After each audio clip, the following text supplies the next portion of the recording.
Tawakkel деген бул бир гана ибадат иретинде келет. Tawakkel деген бул ибадат.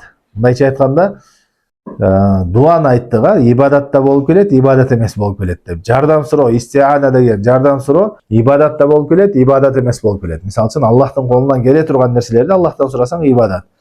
Аллахтын гана колунан келе турган нерселерди Аллахтан башкадан сурасаң ал ширк болот дедик. Эми ушул таваккел дагы бул бир гана ибадат сүрөтүндө келет. Мындайча айтканда, Аллах Таалага таваккел кылдым, анан сага таваккел кылдым десең болбойт. Жалгыз Аллахтын өзүнө гана таваккел кылыш керек. Бул не жүрөктүн амалы, дененин амалы эмес, жүрөктүн амалы, тилдин амалы эмес. Жүрөктүн амалы ошол жүрөгүңдөн Аллах Таалага таянуу бир гана ошол ибадат эле сүрөтү болот. Ибадат эмес сүрөтү болбойт. Аллахтан башкага таянуу болбойт. Бир гана Аллах Таалага гана таваккел кылыш керек. Ошондой экен, ибадат болгондон кийин аны Аллахтан башкага кимде ким арнай турган болсо, Аллахтан башкага таваккел кыла турган болсо, ал чоң ширк кылган болот.